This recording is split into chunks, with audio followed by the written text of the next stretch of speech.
বড়ই ত্যাগী ইমাম হাসান হোসেনা কারবালাতে শহীদ হলো নবীর ঘরানা। বড়ই ত্যাগী ইমাম হাসান হোসেনা কারবালাতে শহীদ হলো নবীর ঘরানা। আল্লাহর দিন বাঁচাতে গেল পানির জন্য দুধের শিশু তীরে যে খেলো। হোসেন যদি ইচ্ছা করত শয়তান হুরমালা মরে যেত, শুধু হুরমালা নয় জিদ ধ্বংস হতো।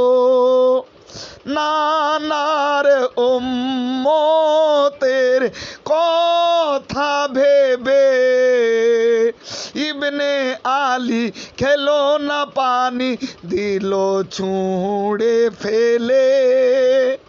পানি বলে শুনুন না, ইয়া হুজুর আপনি বলুন না, আমি গ্লাবন করে ভাসিয়ে দেব যত এজিদের সেনা। হুসেন বলে পানি তুমি শোনো না, কোনো জরুরত নেই খাবার আমার বলেছে নানা। আমি নবীর নিশানা শোন রে জিদের সেনা, আমার রক্তের সাদকায় মাপ হবে নানার উম্মতের গুনাহ।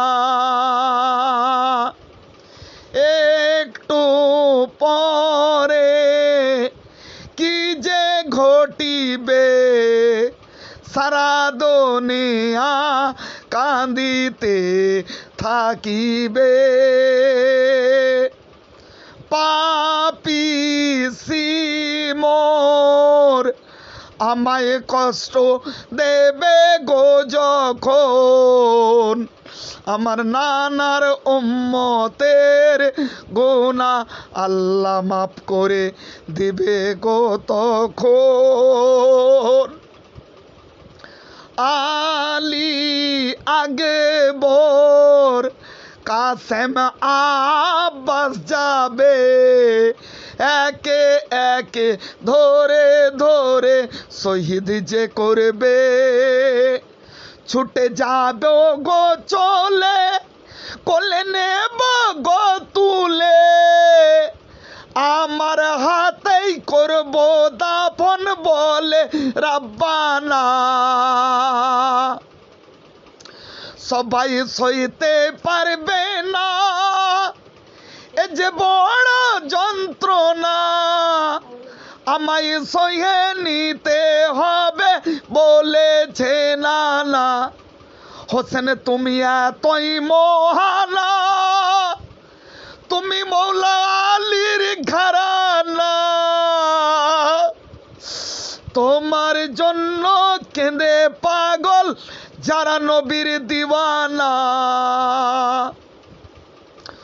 তোমার কথা মনে পড়িলে ইয়া হোসেন পাক আমি থাকতে পারি না,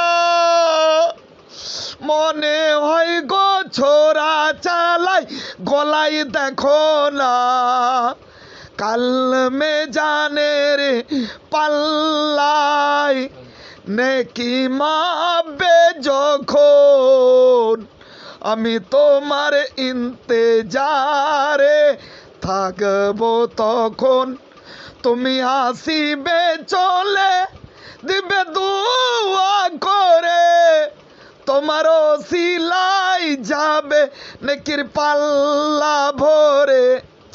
তোমায় সালামটি করে ইয়া হোসেন পাক মনের আশা মিটাবো, বলবো